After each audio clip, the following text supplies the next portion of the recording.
बिस्मिल्लाहिर्रहमानिर्रहीम अस्सलाम वालेकुम। Myself Mubashir Ahmad, lecturer zoology from higher education department. बेटा, आज की इस वीडियो के अंदर हम एक नया चैप्टर पढ़ेंगे स्ट्रक्चर ऑफ एटम के हवाले से। जैसा कि आप सब जानते हैं कि हम लोग एक लेक्चर सीरीज स्टार्ट की हुई है हम लोगों ने, जिसके अंदर बेसिक टू एडवांस लेवल तक हम लोग क्या पढ़ रहे हैं, एवरीडे साइंस और जनरल साइंस, जो कि तमाम जॉब्स, तमाम पब्लिक सर्विस कमीशन की जॉब्स के अंदर जो एवरीडे साइंस का पोर्शन आता है उसको कवर करती है। तो आज के चैप्टर में हम पढ़ेंगे स्ट्रक्चर ऑफ एन एटम, कि एटम का स्ट्रक्चर क्या क्या होता है, इसके कंपोनेंट्स क्या क्या हैं वो देखते हैं। सबसे पहले हमारे इर्द गिर्द जो भी चीज हमें नजर आती है वो मैटर है, ठीक है। जो चीज वजन रखती है, जगह घेरती है और हमें नजर आती है, उसको हम क्या कह देते हैं, मैटर कहते हैं। और जो मैटर है वो तीन स्टेट्स में मेजरली पाया जाता है, सॉलिड, लिक्विड और गैस। और जो चौथी स्टेट ऑप्शनली हम काउंट करते हैं वो प्लाज्मा है, लेकिन वो छोटी क्लासेस के अंदर नहीं दिया हुआ, तो हम लोग तीन ही कंसीडर करेंगे। तो मैटर है वो छोटे छोटे मैटर को तोड़ते जाएं तोड़ते जाएं तोड़ते जाएं, इतना छोटा पार्टिकल जो कि आगे फर्दर ना टूट पाए, उसको क्या कह देते हैं, एटम। तो हर मैटर एटम पर मुश्तमिल होती है, और एटम्स ही कंबाइंड होकर क्या बना देते हैं, एलिमेंट। इसमें जो इंपॉर्टेंट एक एटम की डेफिनेशन है, दूसरा element. Element is a pure form of matter which have a same type of atoms, ठीक है, जिसके अंदर तमाम केमिकल प्रॉपर्टीज उस एलिमेंट की मौजूद हों, उसको क्या कह देते हैं, एलिमेंट कहते हैं। और 118 एलिमेंट अब तक डिस्कवर हो चुके हैं जो कि पीरियोडिक टेबल के अंदर मौजूद है। पीरियोडिक टेबल के अंदर एटम नहीं है, एलिमेंट मौजूद है जो कि प्योर फॉर्म ऑफ मैटर है, जो कि सेम टाइप ऑफ एटम्स पर मुश्तमिल होते हैं। जैसे कि गोल्ड कॉइन है, वो गोल्ड के एटम से मिलकर बना होता है और कॉइन की शक्ल उसको दी हुई होती है। अब आगे आ जाता है जी, एटम के दो रीजन होते हैं, एक दरमियान में न्यूक्लियस होता है जो कि बाहरी भरकम हिस्सा होता है, और साइडों पर शेल्स होते हैं। शेल्स के अंदर क्या चीज, इलेक्ट्रॉन्स दौड़ रहे होते हैं। अब सबसे पहले जी न्यूक्लियस है, न्यूक्लियस के अंदर दो तरह की चीजें होती हैं, एक होते हैं प्रोटॉन्स और दूसरे होते हैं न्यूट्रॉन्स। प्रोटॉन्स कौन से होते हैं, जिन पर पॉजिटिव चार्ज होता है। न्यूट्रॉन्स कौन से होते हैं, जिन पर कोई चार्ज नहीं होता। और जो इलेक्ट्रॉन स्मॉलर पार्टिकल्स होते हैं वो क्या होते हैं, शेल्स में मूव कर रहे होते हैं। ये शेल्स है, उसका कॉन्सेप्ट भी आगे जाके पढ़ेंगे। तो एटम के अंदर तीन सब एटॉमिक पार्टिकल जो मेजर या प्राइमरी मेजर पार्टिकल्स हैं वो तीन होते हैं, प्रोटॉन, न्यूट्रॉन और इलेक्ट्रॉन।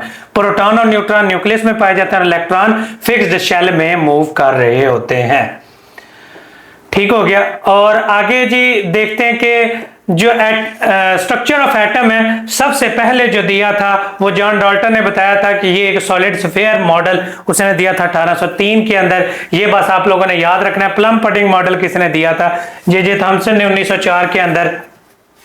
और न्यूक्लियर मॉडल किसने दिया था, जिसने न्यूक्लियस की डिस्कवरी की थी कि इसके अंदर हैवी न्यूक्लियस मौजूद होता है मिडल के अंदर, वो रदरफोर्ड ने 1911 के अंदर। और प्लेनेटरी मॉडल जो नील बोहर ने दिया था, जिसने कहा था कि शेल्स में न्यूरॉन वो इलेक्ट्रॉन्स हैं वो घूमते हैं। और उसके बाद क्वांटम मॉडल है, ये शुडिंगर ने दिया था 1926 के अंदर। तो ये मॉडल्स और उनकी डेट्स और उनके जो डिस्कवरर हैं उनका नाम आप लोगों ने याद रखना है। एटम्स हर जगह पर प्रेजेंट है, ठीक है। जो चीज हमें नजर आ रही है वो मैटर है, मैटर के अंदर हर जगह पर ये जो है एटम्स है ये मौजूद होते हैं। दरमियान में न्यूट्रॉन्स और प्रोटॉन्स मौजूद होते हैं, और न्यूट्रॉन्स और प्रोटॉन्स को कलेक्टिवली हम न्यूक्लियॉन्स भी कहते हैं, और ये न्यूक्लियस बनाते हैं। और जो इलेक्ट्रॉन्स होते हैं वो साइडों पर मूव कर रहे होते हैं। अब यहाँ पर एक इंपॉर्टेंट कॉन्सेप्ट है जिसके ऊपर पूरा पीरियोडिक टेबल बेस करता है, वो कौन सा है, एटॉमिक नंबर और एटॉमिक मास। एटॉमिक नंबर क्या होता है, number of protons present in the nucleus. Nucleus के अंदर जितने प्रोटॉन्स मौजूद होते हैं उसको क्या कह देते हैं, एटॉमिक नंबर का नाम दे देते होते हैं। और एटॉमिक नंबर को किस से रिप्रेजेंट करते हैं, जी से रिप्रेजेंट करते हैं। ये भी एमसीक्यूज अभी रिसेंटली आया ईटा के पेपर्स के अंदर पीएचडी के लिए। और उसके बाद जितने नंबर ऑफ प्रोटॉन्स मौजूद होंगे उतना उसका किसी भी एलिमेंट का एटॉमिक नंबर होगा। और जो मॉडर्न पीरियोडिक टेबल है वो किस बेसिस पर बना हुआ है, increasing order of atomic number की बेस पर ही बना हुआ है। तो नंबर ऑफ प्रोटॉन्स असल तौर पर आइडेंटिटी ऑफ एलिमेंट बताते हैं। एटॉमिक नंबर असल तौर पर एलिमेंट की आइडेंटिटी है। मैस नंबर क्या होता है, number of proton plus neutron. Proton plus neutron को क्या कह देते हैं आप लोग, मैस नंबर या एटॉमिक मैस कह देते हैं। ये एटॉमिक नंबर से ऑलमोस्ट डबल होता है। जितने प्रोटॉन्स होते हैं हमेशा उतने ही न्यूट्रॉन्स इसके अंदर मौजूद होते हैं। अगर किसी एलिमेंट का जी एटॉमिक मास 12 है तो उसमें 6 प्रोटॉन होंगे और 6 ही न्यूट्रॉन होंगे। और जो मॉडर्न पीरियोडिक टेबल है, अगेन मैंने आपको बताया है कि उसके अंदर इंक्रीजिंग नंबर ऑफ प्रोटॉन्स की बेसिस पर हम लोगों ने अरेंज किया हुआ है।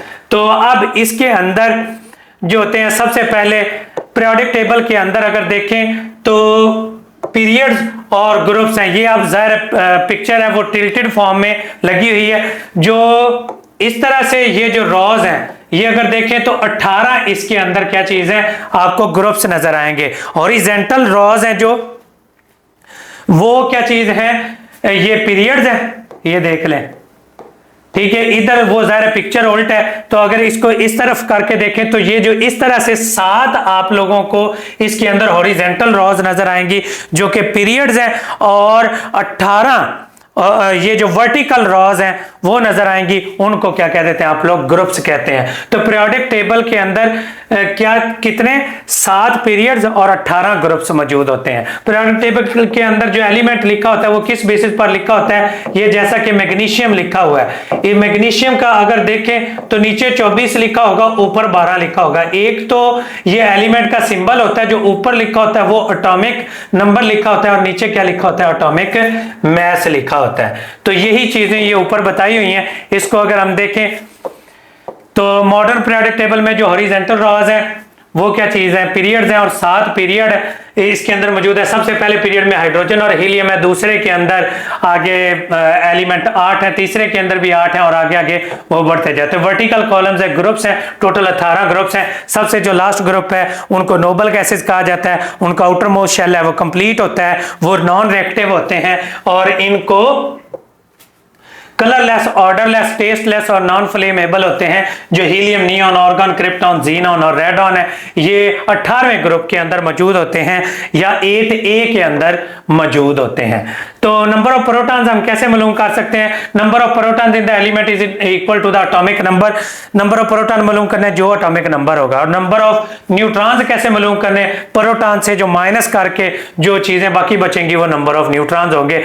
और जितने नंबर ऑफ इलेक्ट्रॉन्स हैं वो एटॉमिक नंबर के बराबर होते हैं। इलेक्ट्रॉन, प्रोटॉन और न्यूट्रॉन, इनकी तादाद को मालूम करना बहुत आसान है। एटॉमिक नंबर आपको मालूम है तो नंबर ऑफ प्रोटॉन मालूम हो जाएंगे, और उसमें से अगर एटॉमिक जो टोटल नंबर दिया हो वो उसमें से एटॉमिक नंबर जो दिया हो उसमें से अगर एटॉमिक मास निकालना है या नंबर ऑफ न्यूट्रॉन निकालने हैं तो वो आप लोग माइनस कर देंगे टोटल को। जैसा कि 6 आपको प्रोटॉन दिए हुए, टोटल मास 12 दिए हुए, तो उसमें से जो बाकी बचेंगे वो क्या होंगे, 6 न्यूट्रॉन होंगे। इलेक्ट्रॉन कितने होते हैं, जितने नंबर ऑफ जो एटॉमिक नंबर होता है, जितने नंबर ऑफ प्रोटॉन्स होते हैं उतने ही नंबर ऑफ इलेक्ट्रॉन्स मौजूद होते हैं। ये सारी की सारी इधर ये चीजें दी हुई हैं। Distribution of electron in the shell, जो जिस तरह से प्लैनेट्स हैं सूरज के इर्द गिर्द घूमते रहते हैं, रिवॉल्व होते हैं, कि सर्कुलर पाथ के अंदर, उसी तरह से इलेक्ट्रॉन भी एक सर्कुलर पाथ के अंदर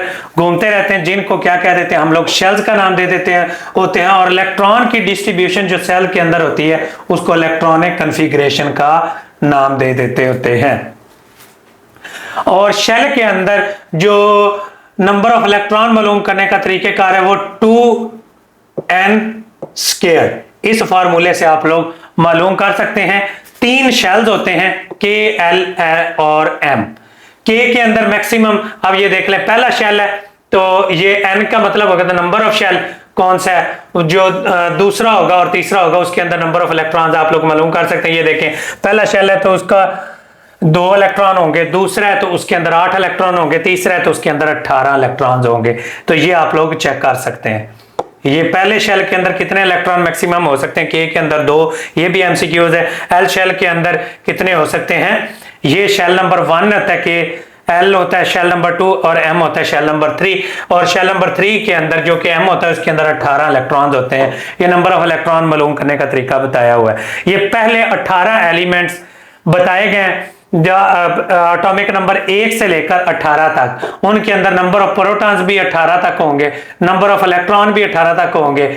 और पहले के अंदर जाहिर है पहला शेल होगा तो वो उसके अंदर 1 ही इलेक्ट्रॉन होगा, दूसरे के अंदर, पहले शेल के अंदर 2 होंगे और तीसरे के अंदर, पहले शेल के अंदर 2, तीसरे के अंदर 1, और ऐसा ऐसा बढ़ते जाएंगे। पहले दूसरे के अंदर 8 पूरे करेंगे, फिर तीसरे के अंदर 1 से लेकर 8 तक पूरे करेंगे। इस तरह से ये इलेक्ट्रॉनिक डिस्ट्रीब्यूशन है वो दी हुई है। अब हाइड्रोजन है, हाइड्रोजन को देखें तो हम इसके अंदर कितने होते हैं, एक इलेक्ट्रॉन होता है, एक प्रोटॉन होता है और एक ही शेल इसके अंदर मौजूद होता है। लिथियम है, उसके अंदर अगर देखें तो लिथियम के अंदर उसका एटॉमिक नंबर क्या है, 3 है। लिथियम 3 है तो प्रोटॉन कितने होंगे, 3, इलेक्ट्रॉन भी 3 होंगे, और जो न्यूट्रॉन है वो इसके अंदर 4 होंगे, क्योंकि इसका एटॉमिक मास वो 7 है। वो प्रोटॉन से माइनस करके तो आप लोग निकाल सकते हैं। तो ये किसी भी एलिमेंट का आप लोग निकाल सकते हैं, जैसा कि क्लोरीन के अंदर 17 इलेक्ट्रॉन्स है और न्यूट्रॉन्स 18 है, और जितने प्रोटॉन्स होंगे उतने ही इलेक्ट्रॉन्स इसके अंदर मौजूद होंगे। इसके इलेक्ट्रॉनिक डिस्ट्रीब्यूशन करें, पहले के अंदर 2 इलेक्ट्रॉन, दूसरे के अंदर 8 और तीसरे के अंदर 7, तो 17 इलेक्ट्रॉन्स ये पूरे हो जाएंगे। पहले के अंदर 2, दूसरे के अंदर 8, तीसरे के अंदर 7, क्योंकि ये इलेक्ट्रॉनिक कन्फिग्रेशन की बेस पर ही ग्रुप बने हुए हैं, यानी एटॉमिक नंबर की बेस पर। अब की पॉइंट्स इसके देखें तो atom is made up of the 3 सब एटॉमिक पार्टिकल, इलेक्ट्रॉन, प्रोटॉन और न्यूट्रॉन। और एक एटम इलेक्ट्रिकली न्यूट्रल होता है जिसमें नंबर ऑफ प्रोटॉन इलेक्ट्रॉन के बराबर होते हैं, और न्यूट्रॉन वैसे ही आप लोगों को पता है कि न्यूट्रल होते हैं। मैस नंबर क्या होता है, प्रोटॉन और न्यूट्रॉन की कलेक्शन, और एटॉमिक नंबर क्या होता है, number of proton in the nucleus, और distribution of electron in the shell क्या कहलाता है, इलेक्ट्रॉनिक कन्फिगरेशन कहलाता है। अब आगे जी एमसीक्यूज इसके सॉल्व कर लेते हैं। Neutrons carry no charge, neutron के ऊपर कोई चार्ज नहीं होता। Smallest particle of an element, उसको क्या कह देते हैं हम लोग, एटम का नाम दे देते होते हैं। कार्बन का मास नंबर 12 है तो प्रोटॉन कितने होंगे, 6 इसमें प्रोटॉन होंगे और 6 न्यूट्रॉन होंगे। The nucleus of an atom contain, nucleus के अंदर क्या क्या चीज होती है, प्रोटॉन और न्यूट्रॉन्स, और इनको कलेक्टिवली न्यूक्लियॉन्स कहते हैं। प्रोटॉन्स कैरी, प्रोटॉन के ऊपर पॉजिटिव चार्ज होता है, न्यूट्रॉन्स के ऊपर कोई चार्ज नहीं होता, और इलेक्ट्रॉन के ऊपर नेगेटिव चार्ज होता है। आगे आ जाता है जी next MCQs. The atomic number of an element tell us the number of protons only, atomic number हमें नंबर ऑफ क्या बताता है, प्रोटॉन्स बताता है। If the atomic number is 14, atomic number nitrogen का 14 है, इसके अंदर न्यूट्रॉन्स 7 है, तो इलेक्ट्रॉन्स इसके कितने होंगे, वो भी 7 ही होंगे जितने। अब ये देखो न्यूट्रॉन 7 है, इलेक्ट्रॉन इसके अंदर कितने होंगे, अब न्यूट्रॉन 7 है तो टोटल एलिमेंट 14 है, तो 14 में से ये 7 माइनस कर लो तो बाकी कितने बच जाएंगे, 7 प्रोटॉन है, तो जितने प्रोटॉन होते हैं उतने इलेक्ट्रॉन होते हैं। तो mass number of an atom ये किससे, ए से जाहिर करते हैं, और जो एटॉमिक नंबर होता है वो जी से जाहिर करते हैं। इधर ए ऑप्शन आएगा, ये करेक्ट है। नाइट्रोजन एलिमेंट जिसका सिंबल एन है, एटॉमिक नंबर 7 है, इलेक्ट्रॉनिक कन्फिग्रेशन उसकी रिप्रेजेंट करें, पहले शेल के अंदर 2 आएंगे, दूसरे के अंदर 5 आएंगे, तो टोटल 7, ये 2 और 5 वाला ऑप्शन है बिल्कुल ठीक होगा। ये एलिमेंट को तरतीब के साथ अरेंज करना एटॉमिक नंबर की बेस पर, तो सबसे पहले हीलियम आएगा, फिर लिथियम आएगा, फिर बेरिलियम आएगा, फिर नाइट्रोजन आएगा। तो ये तरतीब देख लें कि सबसे पहले हीलियम, लिथियम, बेरिलियम और नाइट्रोजन, तो अल्फा ऑप्शन बिल्कुल ठीक है। तो ये चैप्टर हो गया कंप्लीट। इसके अंदर हम लोगों ने पढ़ा एटम का structure, electronic configuration, mass number, atomic number, और किस बेसिस पर जो हमारा पीरियोडिक टेबल है वो अरेंज हुआ है।